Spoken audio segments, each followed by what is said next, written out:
Morning.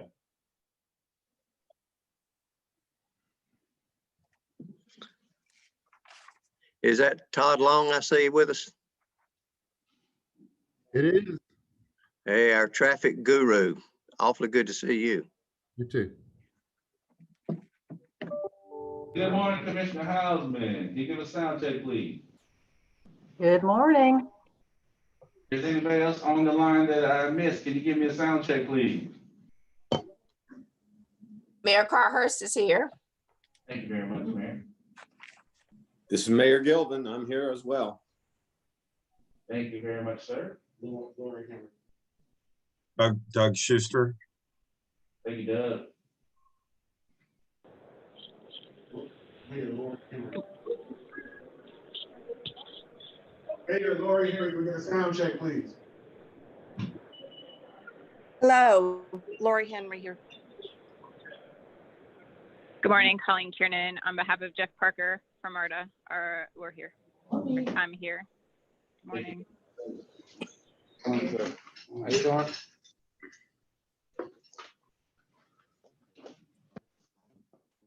We have a former board.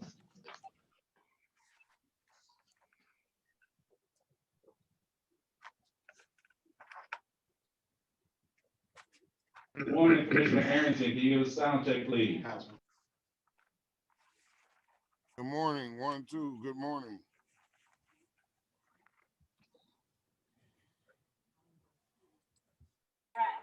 Good morning, Mayor Ingram is here. Good morning, Mayor. Thanks for giving us a sound check.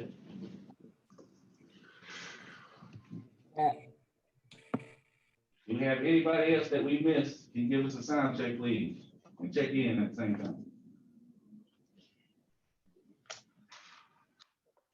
Yeah, I'm Rusty Paul. I'm on now. I'm a little late getting here. I'm Mayor Lockwood from Milton is on. Thank you, sir. Kevin Abel from GDOT. Thank you, Mr. Abel. You have to allow it to-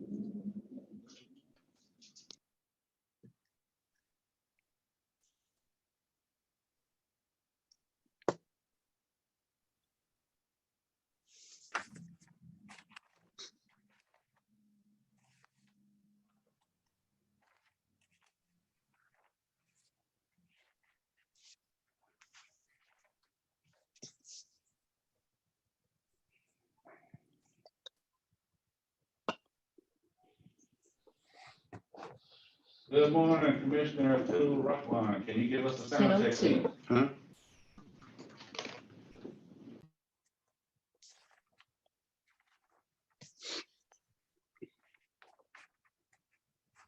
Can you hear me?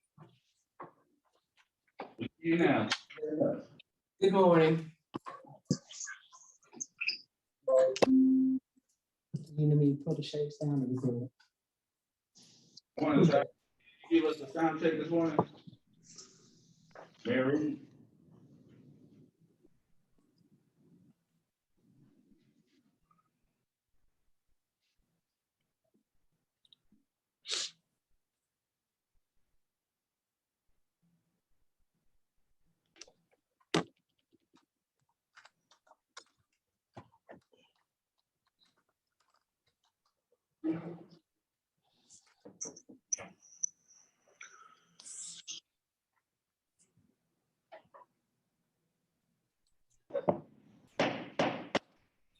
Morning, everyone.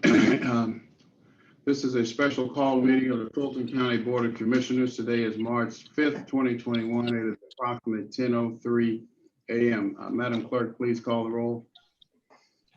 Chairman Rob Pitt. Present. Commissioner Liz Hausman. Present. Commissioner Bob Ellis. Present.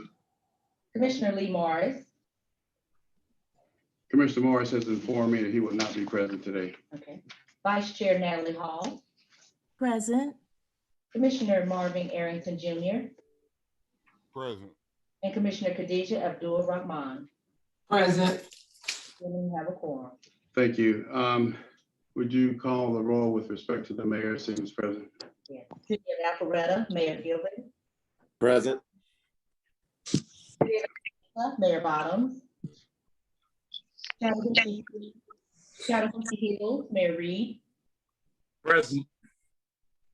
College Park, Mayor Motley Broom. Present. East Point, Mayor Holiday Ingram. Present. Fairburn, Mayor Carhurst. Present. Hateville, Mayor Holman. Johns Creek, Mayor Bodker. Present. Milton, Mayor Lockwood. I'm here. Mountain Park, Mayor Steele. Present. Palmetto, Mayor Bodie. He's on. I'm sorry, present, I'd mute myself. Present. Roswell, Mayor Henry. Present. Sandy Springs, Mayor Paul. Present. South Fulton, Mayor Edwards. Mayor Williams. Here.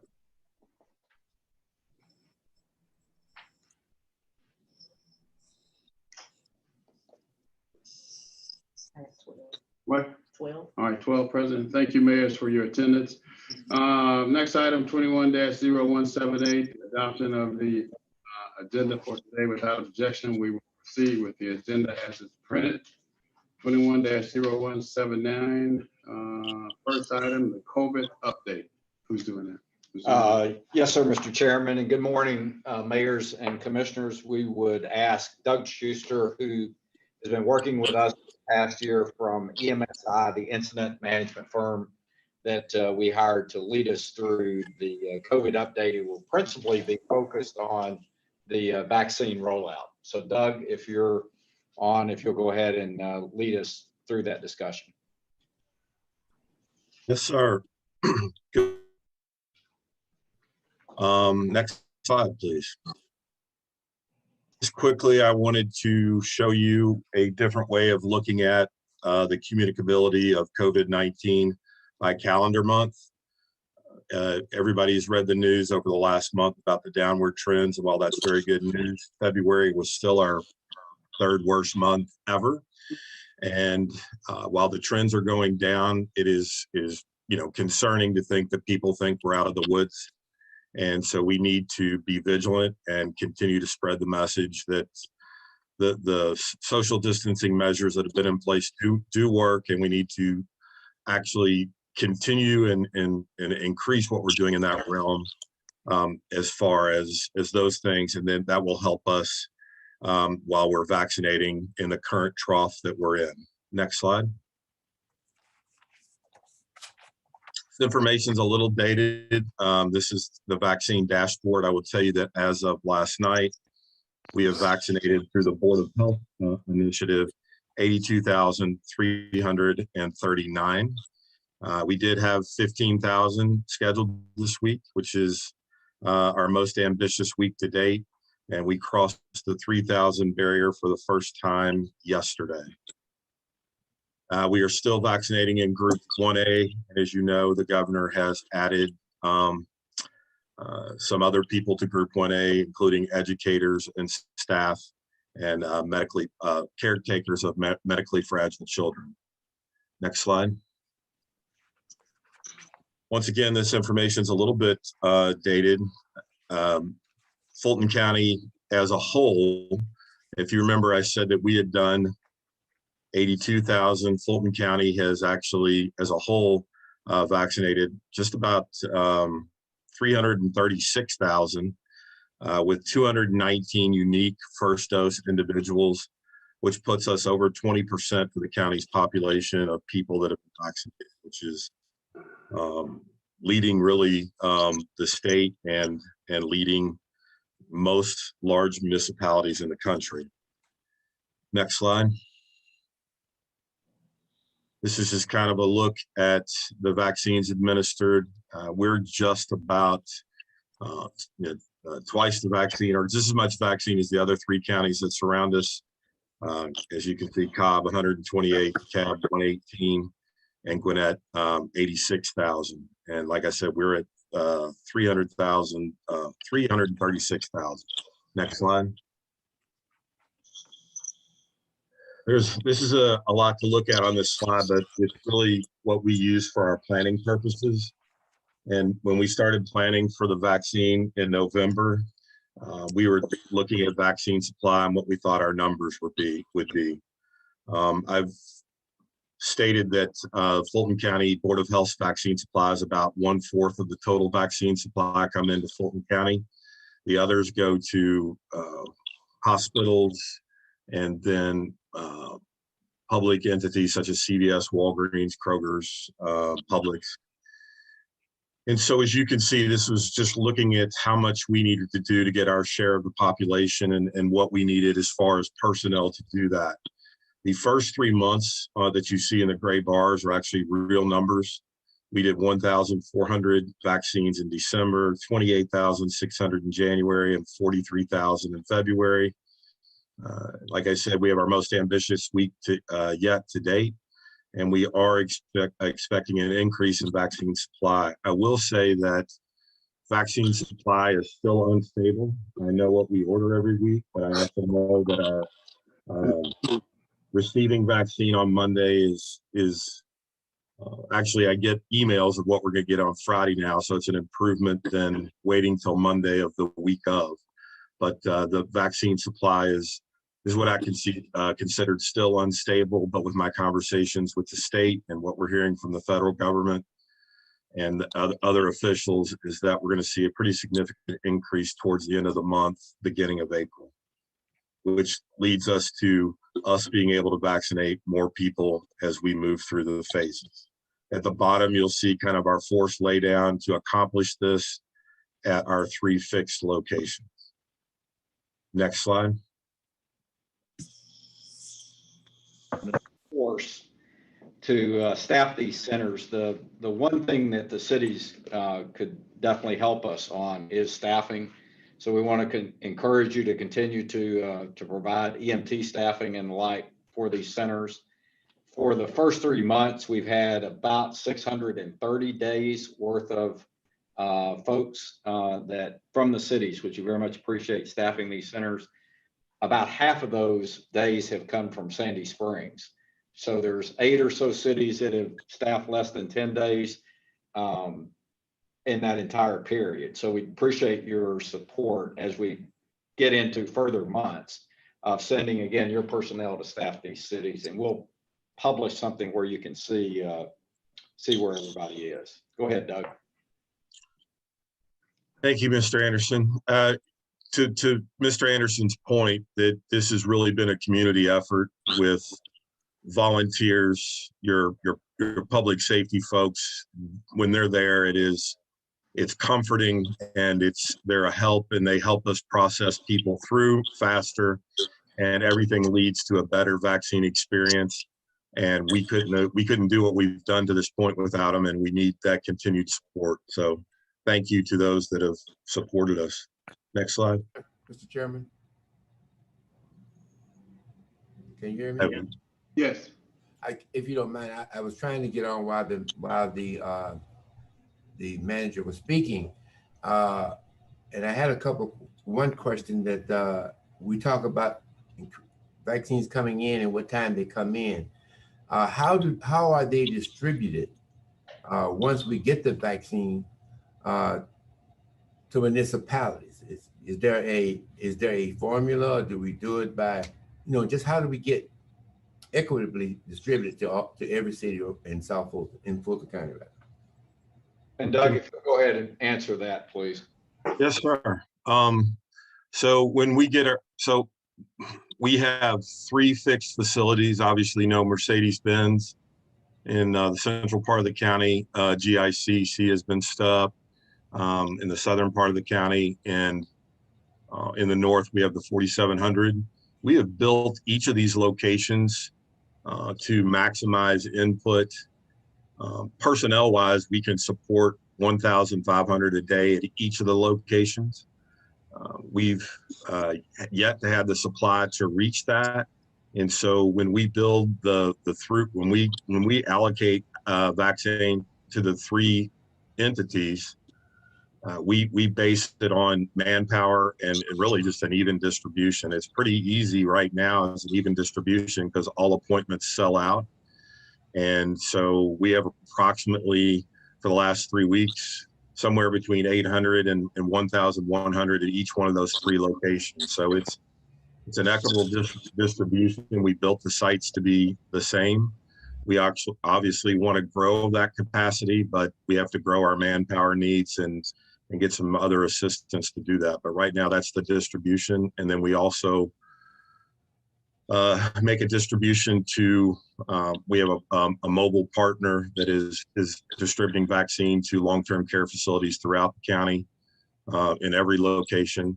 And then we have another mobile solution that is at community centers, Darnell, which is kind of the western part of the county, Bowden, which is in East Point, Mills, which is in central Atlanta. And then next week, we're going to be at Benson and Sandy Springs.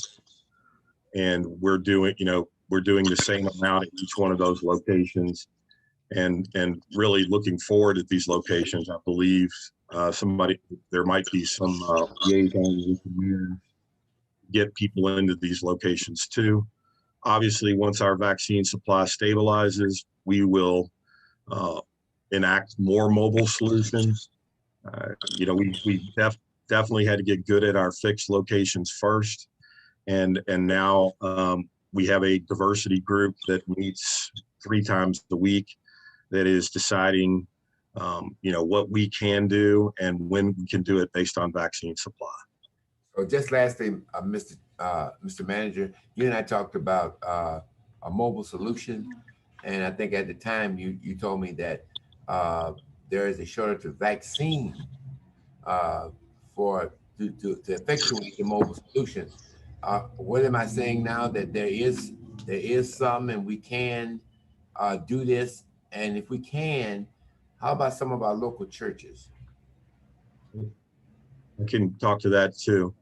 The church community is obviously part of our outreach, and that is where we will deploy mobile solutions first. I don't have the exact locations yet because we're finalizing details, but we're starting that mobile part of our solution the week of March 22nd, and that will be continuing until we're done with the vaccine deployment. So we are reaching out to the church communities in all locations, but I know South Fulton is one of the ones we're talking to as a group.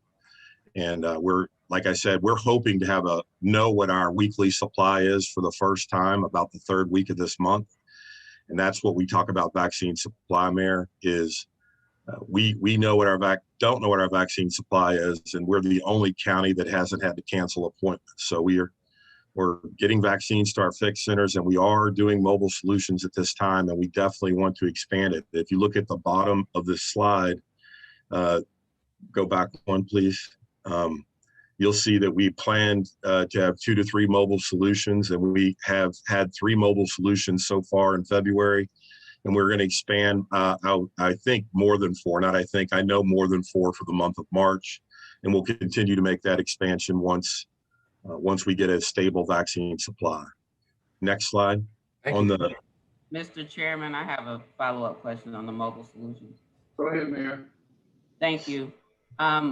Will the Fulton County H.J. Bowden Center located in East Point be one of the locations for the mobile units? Is my understanding the mobile unit has been at the Emma Darnell Center, but will the senior centers, and specifically the one at East Point H.J. Bowden Center, be a location for the mobile units?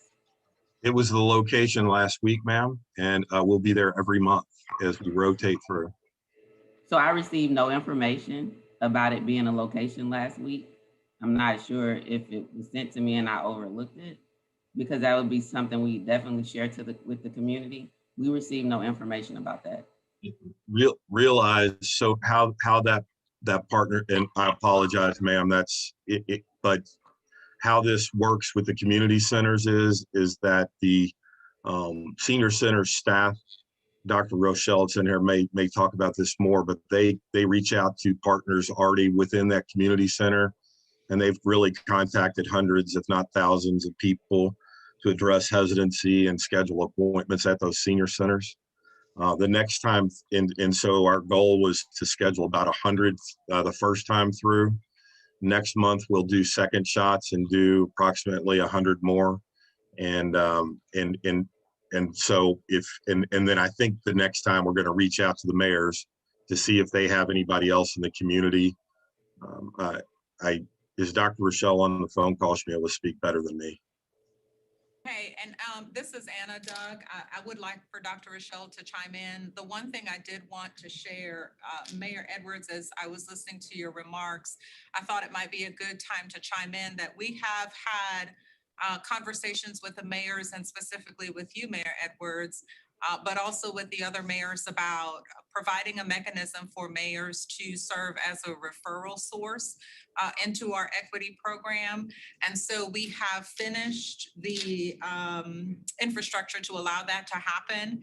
And so on Monday, each mayor will receive a link to enter information for any individual, qualifying individual that would be 65 or older, or their caretaker, to refer those individuals to Dr. Rochelle's team to work into our health equity initiative. So that is coming and will be provided to each mayor on Monday morning. I think Mayor's question is appropriate, because in one breath we talked about having the cities to support, but if Mayor Holiday Ingram doesn't have information that you're there, we can't support you. And so it makes sense what she's saying. I just want to add to that. Sure, we will certainly do our best to give each mayor a heads up about what site, senior site, we will be deploying the mobile resources to going forward. Okay, thank you, Anna. Mr. Chairman? Yes. Doug, if I can ask, I heard you name the senior centers that you've been going to, and I would only ask that you consider, it may not be a Fulton County owned or run senior center, but there are a number of senior centers north of Sandy Springs, and any one of them would at least provide a closer location for those seniors serving in the upper part of North Fulton, like Alpharetta, Milton, Johns Creek, and Roswell. So I know we have a senior center in Johns Creek. I know that there's one probably in almost every one of those cities. Thank you. Dr. Rochelle, you want to comment? Good morning. Yes, we can incorporate the other centers. We can speak with the staff there. The way that, back to the Bowden Center and how the equity initiative has launched, is that it is an inbound call to all of the seniors that are registered for the programs, for example, at Bowden. And so there was no public communication, but we will ensure that all mayors know that we are in the community and that we have reached out to seniors that are a part of the program structure. Now that the invitations will open up to mayors and you will provide that information to us, I'm sure that communities we will be able to expand the offering outside of the senior programming that's currently underway. And to the point again about the other senior centers, we will incorporate those. What the appointments include are the seniors that participate or have registered for multi-purpose programming, the seniors and their caregivers who have registered for adult day programming, and we've also incorporated all 15 neighborhood senior centers into the equity initiative. And if I could, this is Mayor Gilvin in Alpharetta. I just want to point out that in Alpharetta, the senior center isn't operated by Fulton County. And so I'm not aware of any efforts to reach out to our local staff to make sure the seniors that are serviced by the city up here are being contacted. So I appreciate any efforts that we can do to get that done. Mr. Chair, this is Mayor Carhurst. Yes, ma'am. We do have a Fulton County Center here in the city of Fairburn. It's New Beginnings. we are prepared to have our paramedics staff that center to administer the vaccines. But because of our staffing level here with paramedic, we're not going to be able to send our paramedics to other centers to assist. I believe right now we have a schedule in place to work with the GICC. I was there on yesterday, and I just want to say to Mayor Motley Broom that it went very well. I took my second vaccine on yesterday, and but because of staffing levels here in the city of Fairburn, I would like to use my paramedics here at the New Beginnings Senior Center if it comes on board to administer the vaccines.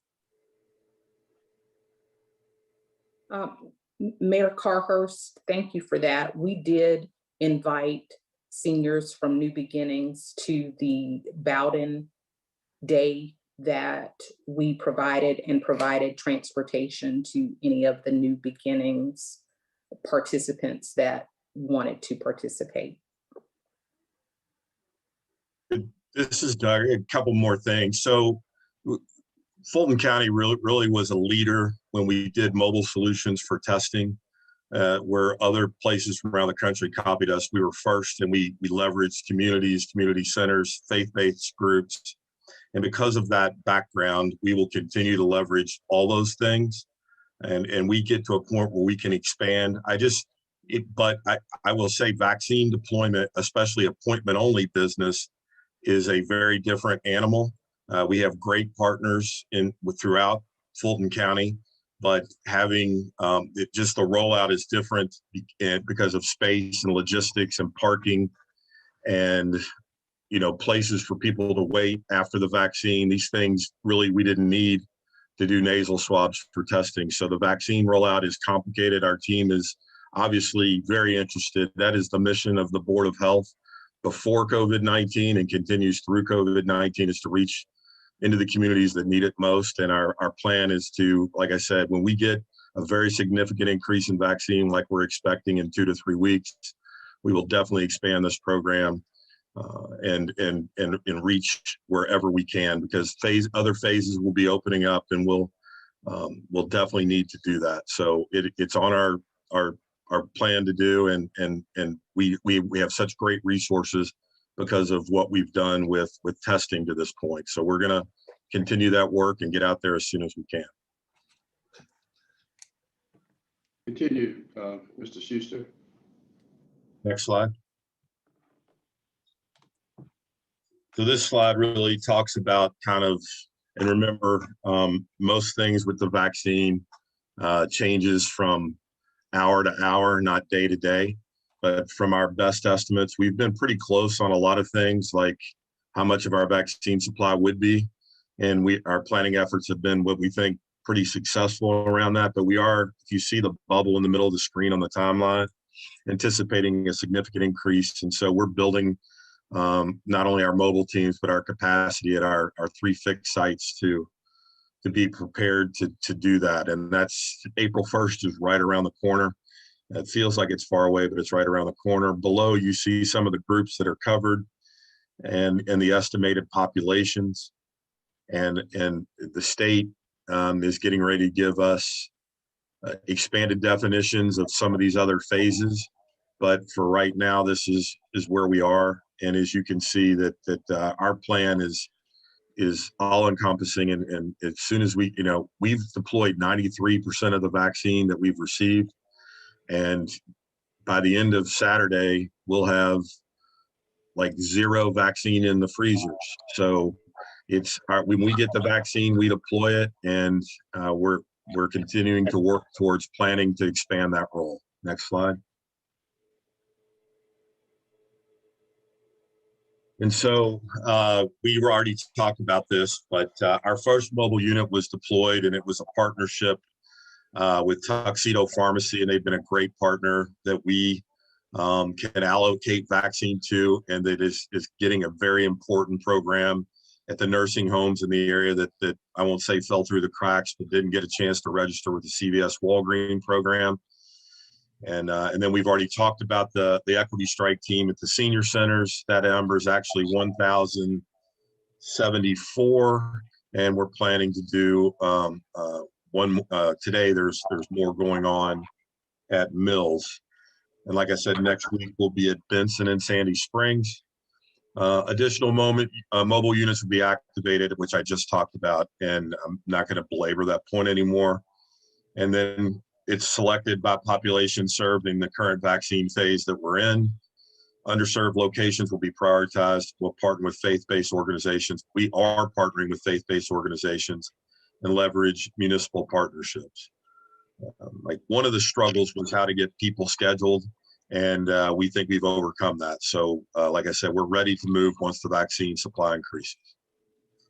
I think that's all I got. All right, anything else on COVID? Let me add one thing here for those of you who have may have a waiting list or know of people at Antioch Baptist Church North. As of 10:30 this morning, they have 60 vaccines available, and you will not need an appointment. All you need to do is show up, but it's only for 65 and over, not caregivers. You have to prove that you're 65 and over, and that's from 10 o'clock until 2 o'clock today. Antioch Baptist Church North, that's at 540 Cameron Madison Alexander Drive. Mr. Chairman, may I, to that point as well? Yes, ma'am. The city of East Point is partnering with GenCare Senior Medical Center and actually will have a drive-through COVID vaccine clinic tomorrow, and we still have several hundred available that we've now opened up to the public. To register, people can call 404-270-7091, 404-270-7091, or email covidresource@eastpointcity.org, COVID resource, RESOURCE, at eastpointcity, EASTPOINTCITY.org. It is open to the public and registration is required, and people can register until 5 p.m. today. Thank you very much, Madam Mayor. We're administering the Pfizer vaccine, and the second dose will be available on March 27th at the same location, GenCare Senior Medical Center, 2084 Headland Drive in the Wakefield Shopping Plaza in East Point. Okay. Thank you, Madam Mayor. All right, the next item is the T-SPLOST, Mr. Manager. Yes, sir. We'll bring up the chart that shows the dates for the T-SPLOST, just as a reminder.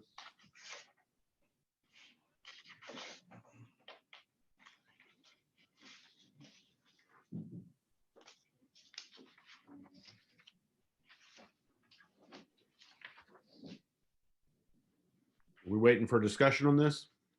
Well, we were waiting for the chart. I'm not sure. Let's go, guys.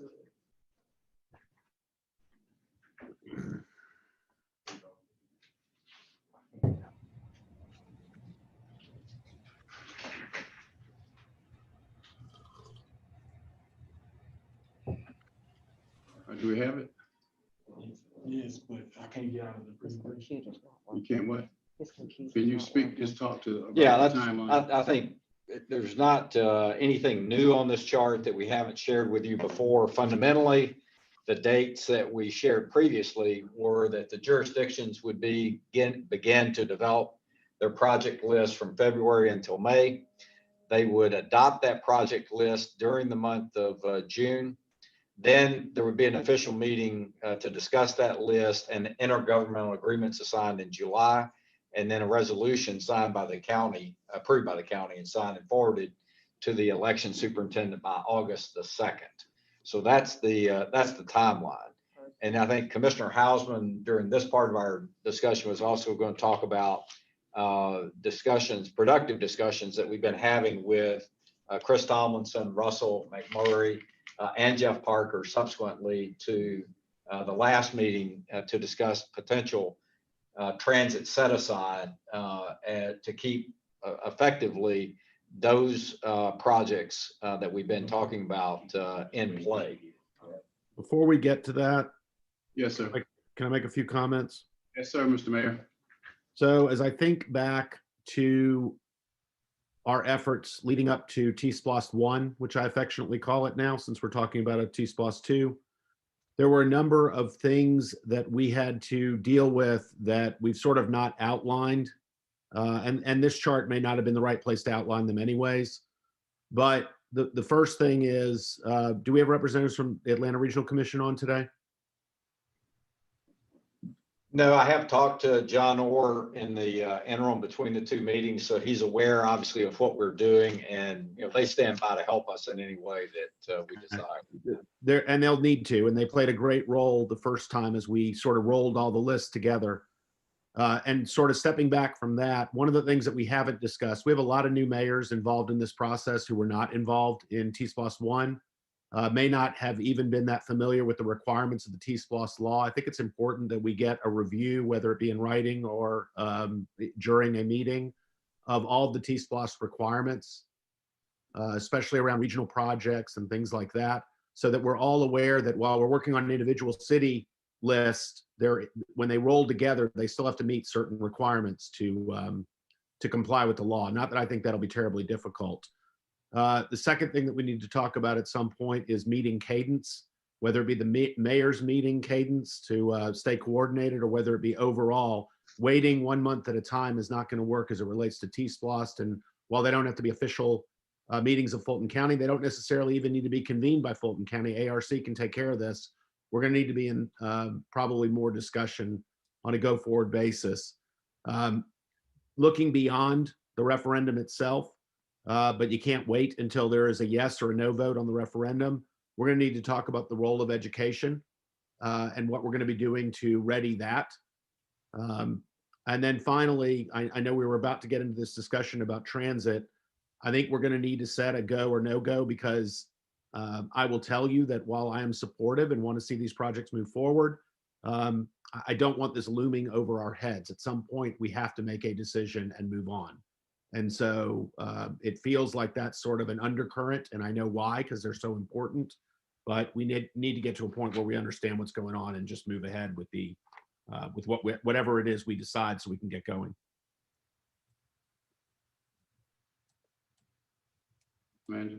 Shall I go next? Commissioner Hausman. Yeah, Mayor Bachner, that's a great segue into what we did want to share with you today. As we all remember, we had our transportation partners with us last month to go over some of the history and the importance of including some sort of funding line for T-SPLOST potentially as we move forward with T-SPLOST. And since then, we've also examined multiple scenarios and done investigation on what sort of funding sources might be available to supplement whatever we would come up with. It's a complicated structure at the federal level, the state, and of course, all of this is predicated on local matching dollars. While I think we could all agree that a regional solution that is tied to local policymakers and elected officials specifically is not a preferential situation, it is the situation we live in. And so without local contribution, a lot of these options that are out there will not be made available to us as we move forward. I'm not sure who all was able to be with us today. I think we've got a representative from GDOT with Kevin Abel and a representative of MARTA. I don't believe Chris Tomlinson was able to be with us today, but they've all been in discussions with what might be available. And we have had some interaction with federal partners. I believe GDOT got some outreach from the House Transportation and Infrastructure Committee to inquire about project needs, project readiness, and funding sources that they needed. I know that Fulton County was contacted through NACO from U.S. Department of Transportation on if we had any major projects that fit those categories. We did share with them our master transit plan and our specific short and long-term funding needs associated with that. That's the first time we've ever been asked to provide that at the federal level. So we viewed that as a positive development. But again, all of this is predicated on what we can do locally. And we recognize, 100% recognize at the county level, the needs that every city has locally with their individual maintenance and ongoing project needs. And we have supported that, as you know, with this T-SPLOST program. But without some sort of transit component, we feel strongly that we're going to miss opportunities. And even at the state level, there's discussions about, certain dedicated fees that will be gone through the legislative process, that will be spent as they were intended, and there is a transit bucket in that as well. But again, without local match, we will probably not be considered, and especially in light of the $100 million that we've already been given. So we did prepare, and we asked our transit partner in the ATL, Mr. Tomlinson, to help us with what would be a minimum that we could request of you to include in your potential project list. And I hope we have a slide that we can show you with that information. Do we have that? Mm-hmm. And this is just for your informational purposes, for your consideration. We are not asking for any decision today. We just want to share this with you, have you go back and speak not only with internally between the mayors, share it with your councils, look at the impact. And do we have that slide? Commissioner Chairman, I have a point of There order. you go. There you go. This is really just for conversation at this point. We wanted to show you what a 10% line item for transit out of your T-SPLOST would look like as you make your deliberations on what to include in your project list. Commissioner Hausman. Might work, and I have a point of order. Just a minute. Mayor Holiday Ingram had her hand up, and then Mayor Edwards. So I've tried to work really hard to collaborate preparation for this meeting, and asked for an agenda, sent some agenda items. And I find it a little blindsiding to get to this meeting and have any slides shown when we were sent the agenda with presentations, and T-SPLOST literally said T-SPLOST. There clearly was knowledge that this was going to be brought up, and this document probably was already available, and at minimum could have been shared with us before we got to this meeting. Can I just answer that? It was not available until late yesterday. Just a minute. I am speaking. You have the floor, Mayor Ingram. So you got it yesterday. We received documents at the last meeting. We got something the night before. And so when I spoke last meeting about T-SPLOST, it was made to seem as if I was outside of a meeting where a decision was made about 3A, and we were told, and in response to that, it was like, oh yeah, we did 3A, like really, were you there? And I was like, I was there. I don't remember a commitment to that. But at that meeting, that's what we said we were moving forward with.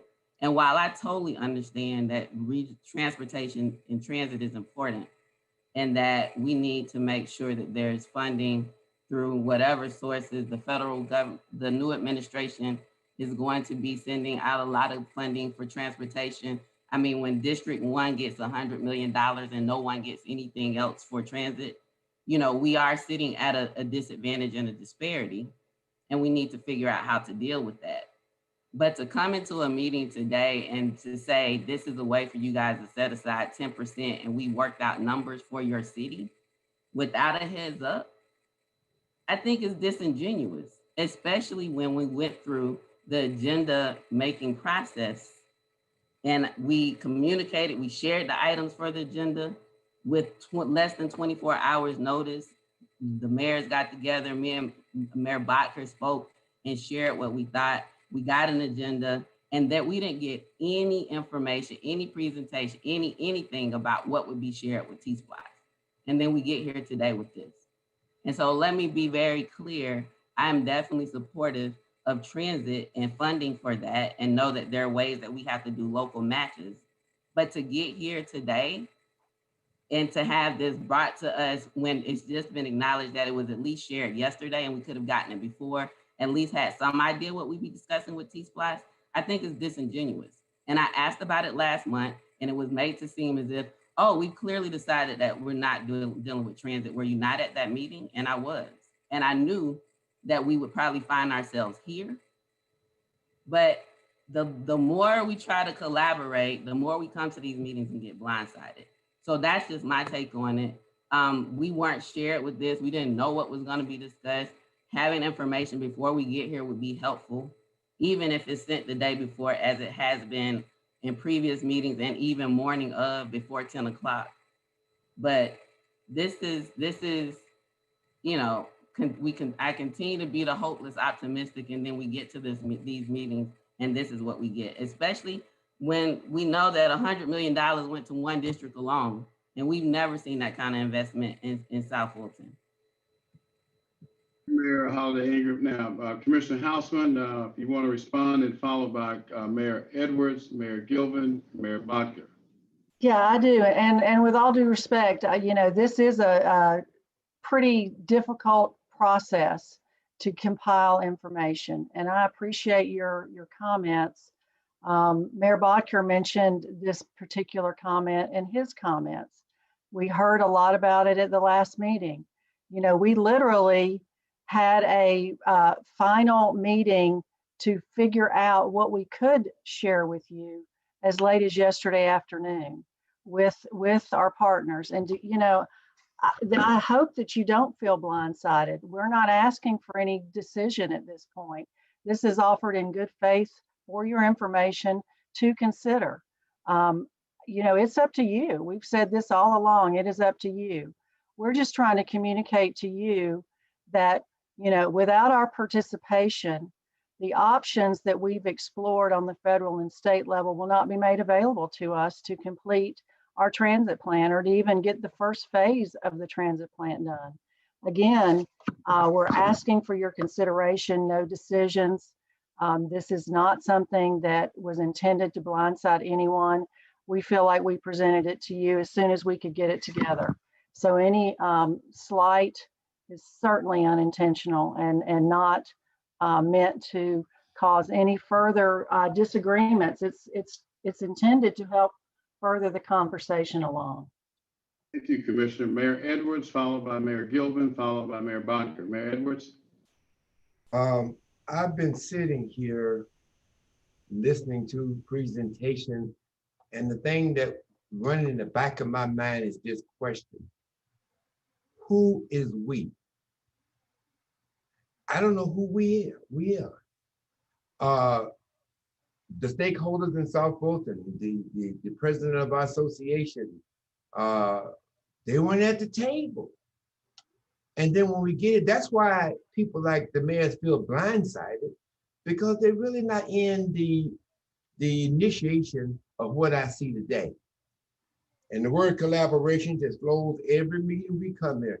Collaboration, collaboration, collaboration. But when does it start? I don't know. I mean, I'm looking at this, 90 South Fulton, 94,000. Where did that come from? How's that? How did we get to that figure? So I'm saying we're going to continuously be like this, Mr. Chair, until we get folks together, whoever the we is, that the we become all inclusive, and that they can discuss these matters, and they will get more buy-in if they have an all inclusive conversation. So I'm going to leave it there, because people always talk about with all due respect. Well, the attitude should be with all due respect, that there is no respect. Thank you, Mr. Chair. Mayor Gilvin. Thank you, Mr. Chairman. First, I'd like to just agree with all three of the previous mayors that spoke. Especially Mayor Bodker in his point that we need to vote on this, just get it resolved one way or the other. And I'll share that I'm getting a little more frustrated every time we have this conversation because we keep speaking, we keep meeting as mayors and with the commissioners, and we keep saying that the consensus was that transit isn't going to sell this year. And we desperately need to make sure that the T-SPLOST to renewal takes place. And yet every time we say that, we keep being proposed, like we don't know enough information to make that decision. And I submit to you that every mayor on this call has spent a tremendous amount of time and energy talking to their constituents, to their council members, to their staff and their stakeholders. And it's not a decision we're taking lightly. So at some point, it gets almost insulting to think that we don't understand what's at stake here. And so I'll just submit that we need to resolve this soon, one way or the other, because we're wasting time that could be spent on how we get T-SPLOST passed. Okay, but I'll just reiterate, in case anybody didn't hear me the first 3 or 4 times I've said this, the challenges we face in Alpharetta in selling it to our constituents are that the plan that GDOT and MARTA put forth about transit doesn't solve the issues we asked them to solve. And so that's a hard sell to begin with. The second one is we've gotten almost no service from MARTA for the past year, and we're asking our voters to vote to increase the sales tax. And to give you a refresher, people of Alpharetta already contribute $17 million a year to MARTA with the full penny they're already paying. This year, they've gotten almost nothing for that money. And you're asking us to add, based on the chart that's in front of me now, an additional $6 million per year, which means it would be up to $78 million over that period. Over a 5-year period, you're asking us to increase our contribution to $78 million over 5 years to add the transit component. Those are the challenges we face. And you can keep bringing new information to the table. But unless it's something dramatic you want to share with my population real soon, we need to move ahead. Thank you for your effort. This is a 5-year projection. It's a $6 million for you, if that's the number, for the 5 years. All right. It's $6 million on top of the 5 years worth of $17 million a year. So it's 6 years at $23 million.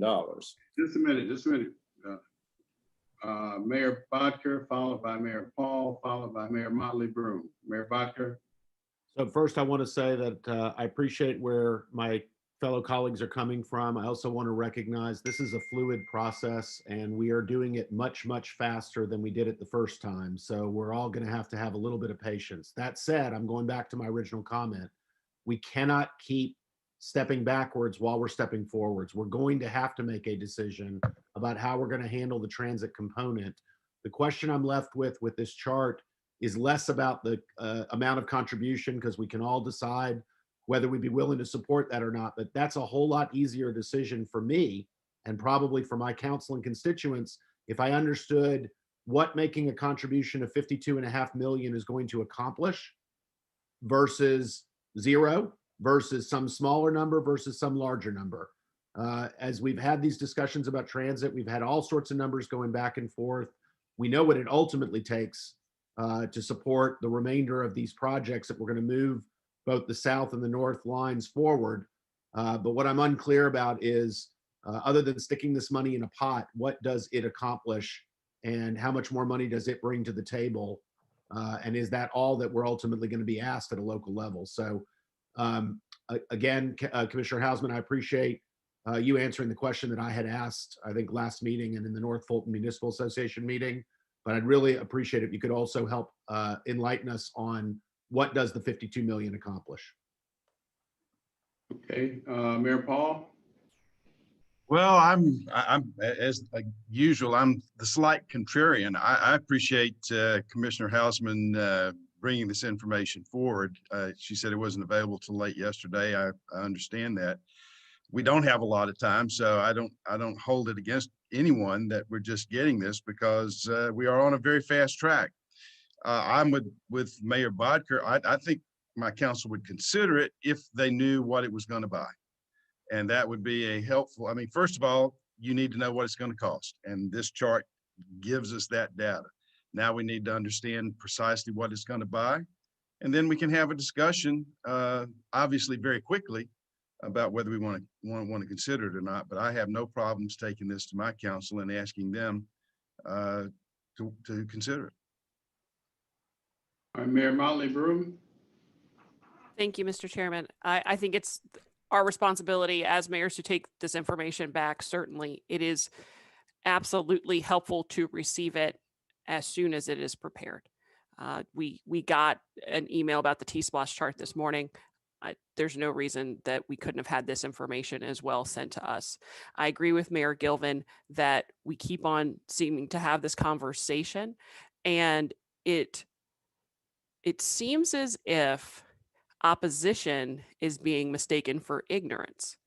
And I think Mayor Gilvin is absolutely correct in that we have studied these issues. I am one of the newest folks here, but have been immersed in this for the last year.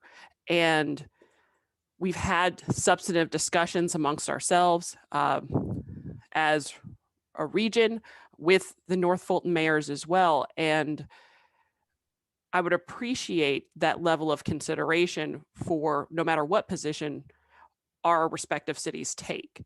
Just because we may have issues with the how this goes does not mean that we do not understand the issue itself.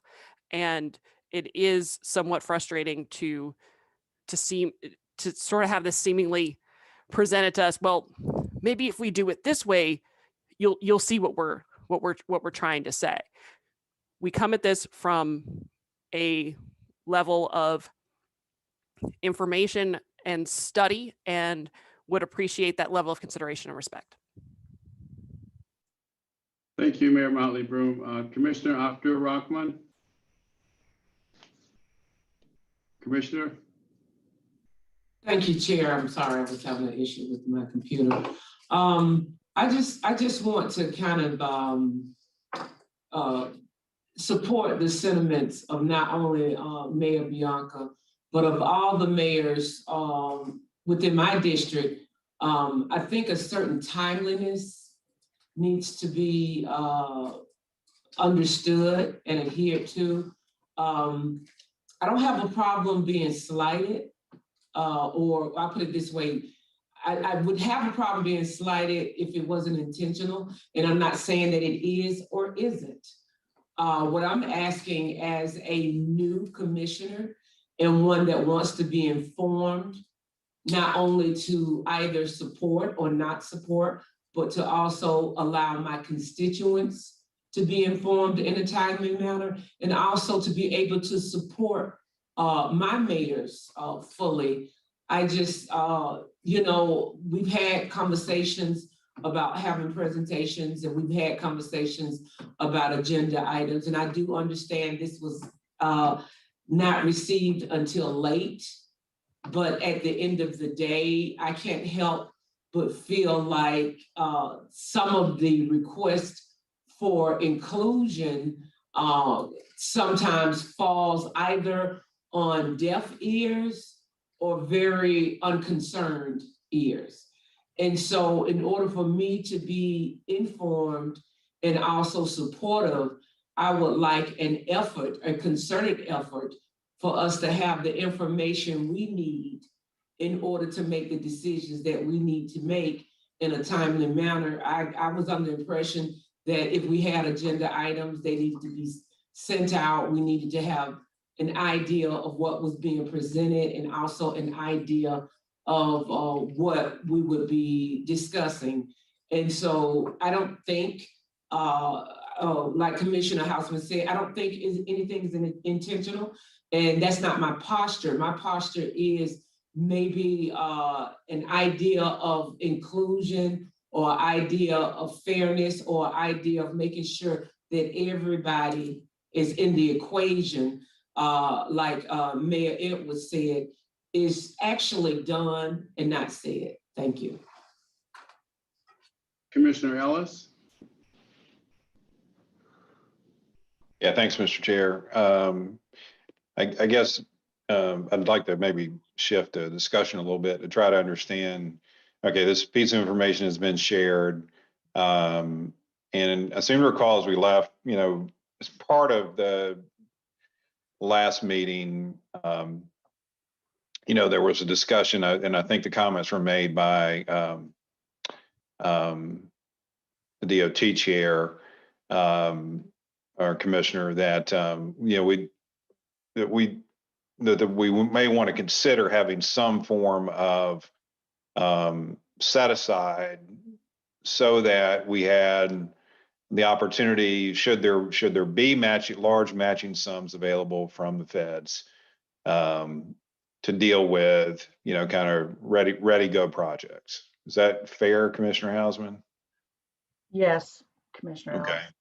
So I guess this information basically, from, as I understand it, from what you just said, what you outlined, is just what that could look like if the cities and we collectively as a county or regionally in different parts of the county wanted to consider a set aside so that in the event funds became available, we had a ready matching mechanism. Is that kind of what we're getting at here?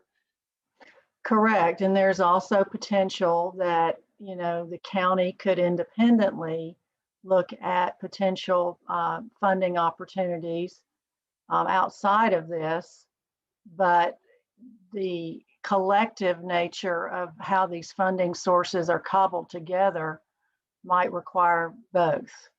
Right. And I guess, okay, go ahead. Sorry.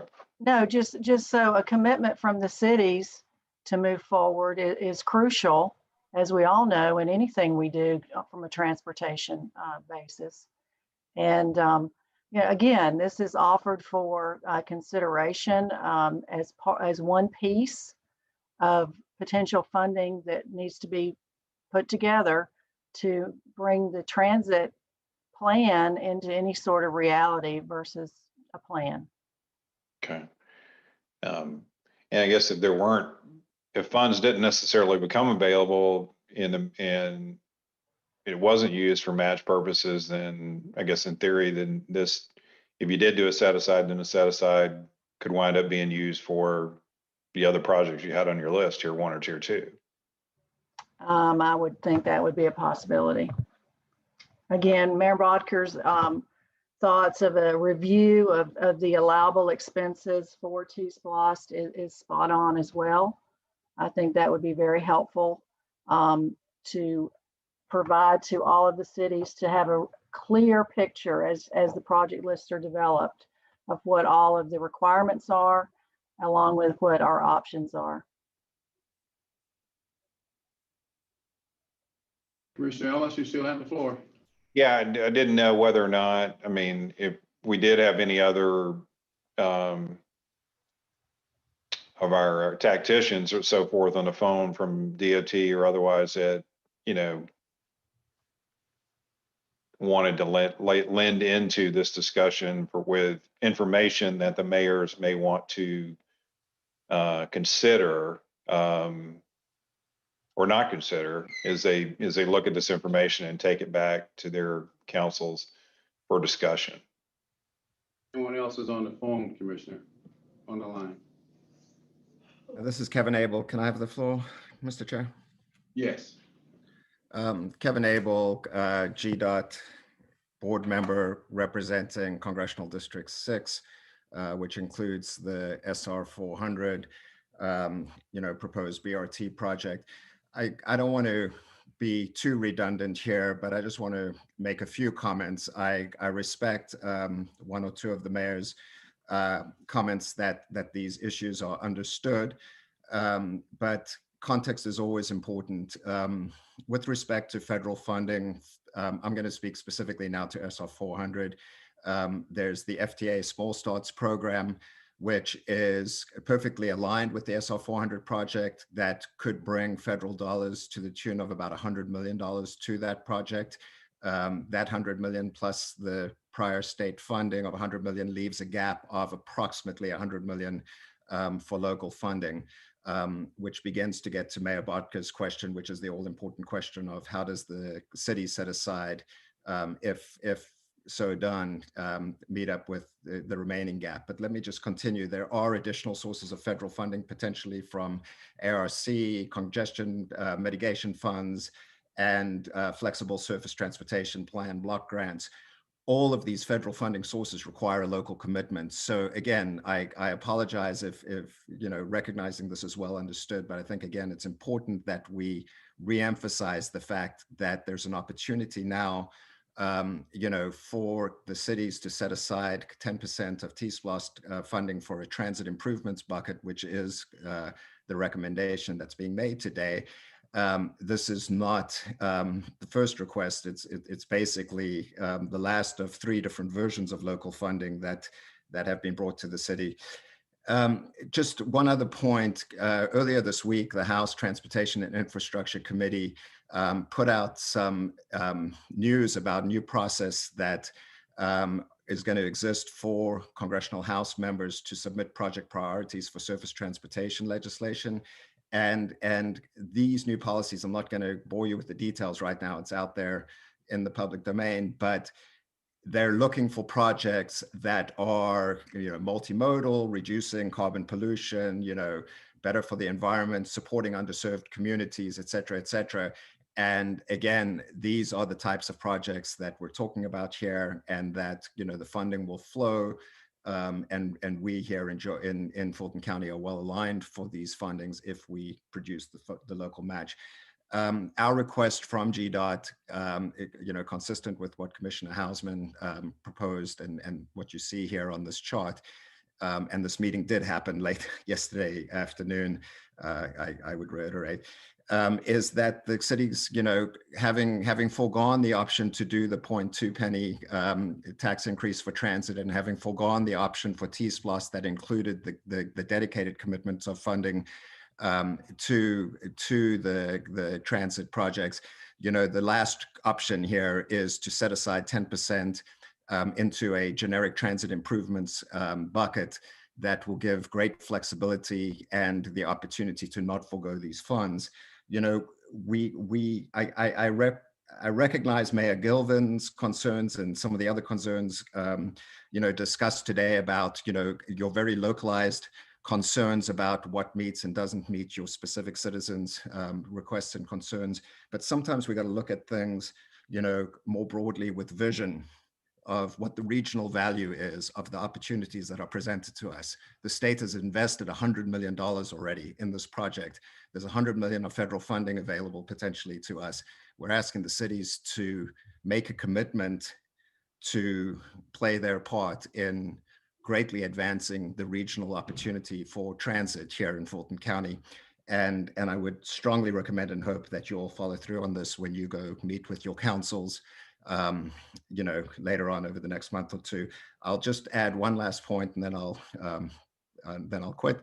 I have submitted an op-ed to the local newspapers with this specific recommendation and request in mind, specifically focused on, I might add, on the North Fulton cities. But I think the request here is more broadly for all the Fulton County cities. Thank you very much. So, just a minute now. Your comments will be in our records. So let me just leave it at that without getting too involved in what you just said. Mayor Motley Broom, followed by Mayor Bodker. Mr. Chairman, could you put me on the list? Sir. Mr. Chairman, I appreciate Mr. Abel's comments about having context for this. And again, take issue with the idea that our cities lack vision.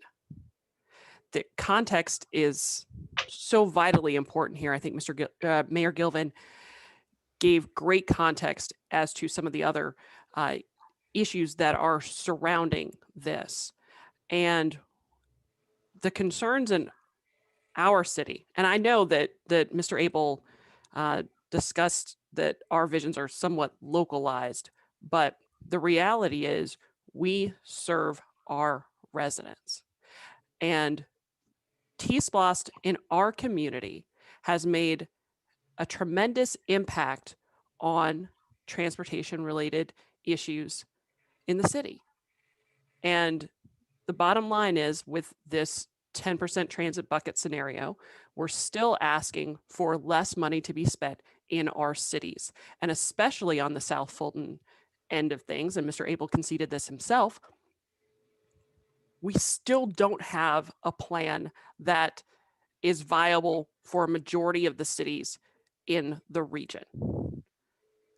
I've discussed it ad nauseum with the folks at MARTA. My South Fulton colleagues understand my position on this, I believe, but we are still in the midst of talking about this, and you want us to commit to having fewer resources for our residents without a plan to do something to actually promote transportation throughout the entire region. And again, please don't mistake opposition for ignorance. We understand these issues. We understand the vision, but if we disagree with your vision, it does not mean that we don't get it. Thank you, Mayor Motley Brew. Mayor Bodker, followed by Mayor Edwards. A couple of observations. I mean, obviously, I like to work directly with my colleagues, and I'm hearing some frustration from my colleagues on the south side of Fulton that a lot of this discussion seems to be centered around Georgia 400. Of course, as someone in North Fulton, I certainly appreciate that because that's the project I'm closest to. But my recommendation is that we ensure that we're having a conversation about both of our major transit projects as we go through this process, so folks don't think that there's a focus of transit in one side or the other of the county. That said, again, while I appreciate the efforts, especially Kevin, when you talk about how having matching funds is important, I think it's really important that when you're talking about, so I'll just use Johns Creek in particular, if you're talking about taking away from a pot that in theory could be 74 million down to 67 million so that we can make our 10% contribution toward transit, it's really important that we talk about specifically how and when that money's going to get put to use, not what might happen or what could happen. And I get that we have to be agile and ready to grab those funds,